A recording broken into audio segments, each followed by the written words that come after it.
नमस्कार। आज हम बात कर रहे हैं भारत के जंगलों की। और यहाँ एक कह सकते हैं एक बड़ी दिलचस्प कहानी है। देखिए, एक तरफ तो दुनिया भर में जंगल कम हो रहे हैं, है ना?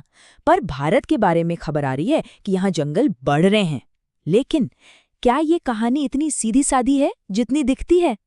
चलिए, आज इसी हरे विरोधाभास की परतों को जरा खोल कर देखते हैं।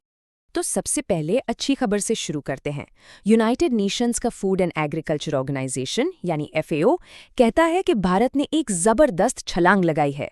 कुल जंगल के एरिया के मामले में हम दुनिया में 10वें से सीधे 9वें नंबर पर आ गए हैं। ये वाकई एक बड़ी बात है।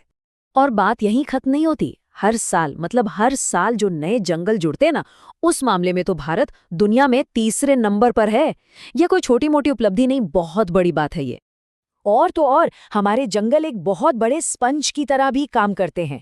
सोचिए, हर साल ये लगभग 15 करोड़ टन कार्बन डाइऑक्साइड सोख लेते हैं। इसी वजह से ये दुनिया के 5वें सबसे बड़े कार्बन सिंक हैं। मतलब क्लाइमेट चेंज से लड़ने में ये हमारी सीधी सीधी मदद कर रहे हैं। तो इन सारे नंबर्स को अगर हम देखें तो पहली नज़र में तो यही लगता है कि वाह, भारत तो जंगल बचाने के मामले में दुनिया के लिए एक मिसाल बन गया है। लेकिन कहानी में एक ट्विस्ट है, क्योंकि जब इन शानदार आंकड़ों के थोड़ा और अंदर झांकते हैं ना, तो एक बिल्कुल अलग ही तस्वीर सामने आने लगती है। चलिए अब इस कहानी की गहराई में उतरते हैं। यहाँ असली सवाल ये उठता है कि क्या हर तरह का जंगल एक जैसा होता है? इसका जवाब है बिल्कुल नहीं। जंगल का कुल एरिया कितना है ये तो जरूरी है ही, पर उससे भी ज्यादा जरूरी ये है कि वो जंगल किस तरह का है। अब ये आंकड़े देखिए, इन्हें PRS लेजिस्लेटिव रिसर्च ने जारी किया है, जो एक इंडिपेंडेंट रिसर्च संस्था है। और ये एक चौंकाने वाली सच्चाई बताते हैं। हाँ, ये सच है कि हमारा टोटल फॉरेस्ट एरिया बढ़ा है, लेकिन हमने 10,000 स्क्वायर किलोमीटर से भी ज्यादा घने पुराने जंगल खो दिए हैं। जो भी बढ़ोतरी हुई है वो ज्यादातर खुले जंगलों में हुई है, मतलब जहां पेड़ पौधे उतने घने नहीं होते। तो फिर सवाल ये है कि अगर हमारे असली घने जंगल कम हो रहे हैं, तो फिर ये जो नए जंगल बढ़ रहे हैं, ये आ कहाँ से रहे हैं? ये किस तरह के जंगल हैं? और इसका जवाब है कमर्शियल प्लांटेशंस, मतलब बांस के बागान, रबर के बागान और यहाँ तक कि खेतों पर जो पेड़ लगाए जाते हैं, उनको भी फॉरेस्ट कवर में गिना जा रहा है। देखिए, ये आर्थिक तौर पर तो फायदेमंद हो सकते हैं, इसमें कोई शक नहीं, पर जो बायोडाइवर्सिटी, जो इकोलॉजिकल फायदे एक असली घने जंगल से मिलते हैं, वो ये कभी नहीं दे सकते। अच्छा, तो ये तो हुई पेड़ों की गिनती की बात। अब जरा उन कानूनों पर नजर डालते हैं जो इन जंगलों को बचाने के लिए बने हैं, क्योंकि 2023 में एक बहुत बड़ा बदलाव हुआ जिसने इस पूरी कहानी को और भी ज्यादा पेचीदा बना दिया है। तो ये जो नया कानून आया, इसका मकसद बताया गया कि इससे नेशनल सिक्योरिटी से जुड़े प्रोजेक्ट्स और इको टूरिज्म को बढ़ावा मिलेगा।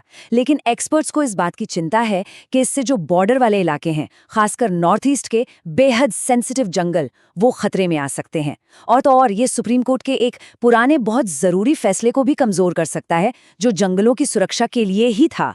PRS लेजिस्लेटिव रिसर्च जैसे थिंक टैंक्स ने अपनी एनालिसिस में ये साफ साफ दिखाया है कि कैसे ये नया कानून, जो पहले से मौजूद हमारे कंजर्वेशन लॉज हैं, उनके साथ टकराव पैदा कर सकता है। और इसी वजह से एक बहुत बड़ी बहस छिड़ गई है कि भविष्य में हमारे जंगलों पर इसका क्या असर पड़ेगा। पर देखिए, जंगल सिर्फ पेड़ पौधों और जानवरों का ही घर नहीं होते। इस कहानी का एक और बहुत जरूरी पहलू है वो लोग जो इन जंगलों में रहते हैं। भारत में लगभग 15 करोड़ लोग ऐसे हैं जिनकी जिंदगी, जिनकी रोजी रोटी, सब कुछ इन जंगलों पर ही टिकी है। और इसी बात को ध्यान में रखते हुए 2006 में एक बहुत ही ऐतिहासिक कानून लाया गया था, फॉरेस्ट राइट्स एक्ट या FRA। टिस की ये रिपोर्ट बताती है कि इस कानून का मकसद था उन कम्युनिटीज को उनके हक वापस दिलाना जो असल में पीढ़ियों से इन जंगलों के रखवाले रहे हैं।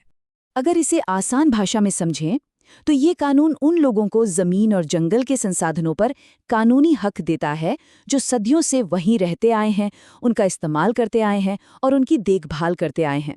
यूं कहिए कि कॉलोनियल टाइम से जो एक ऐतिहासिक अन्याय चला आ रहा था, उसे ठीक करने की एक बहुत बड़ी कोशिश थी। लेकिन देखिए, कानून बनाना एक बात है और उसे जमीन पर उतारना, उसे लागू करना बिल्कुल दूसरी। टिस के ही आंकड़े हमें ये बताते हैं कि जितने भी दावे फाइल हुए उनमें से आधे से ज्यादा को तो रिजेक्ट कर दिया गया। ये दिखाता है कि कानून की मंशा कितनी भी अच्छी हो, पर जमीनी हकीकत में एक बहुत बड़ा गैप है। पर जहां जहां ये कानून ठीक से लागू हुआ है ना, वहां के नतीजे कमाल के हैं। एक मिसाल है महाराष्ट्र की।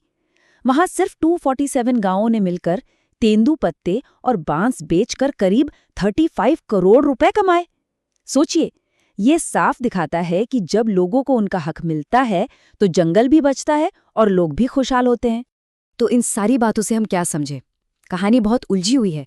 एक तरफ हमारे पास आंकड़े हैं जो सफलता दिखा रहे हैं, दूसरी तरफ असली घने जंगलों को लेकर चिंता बढ़ रही है। एक तरफ विकास के लिए नए कानून बन रहे हैं, तो दूसरी तरफ लोगों के अधिकारों का सवाल है। तो ये बात तो साफ है कि भारत की जो जंगल की कहानी है वो कोई सीधी सपाट सक्सेस स्टोरी नहीं है।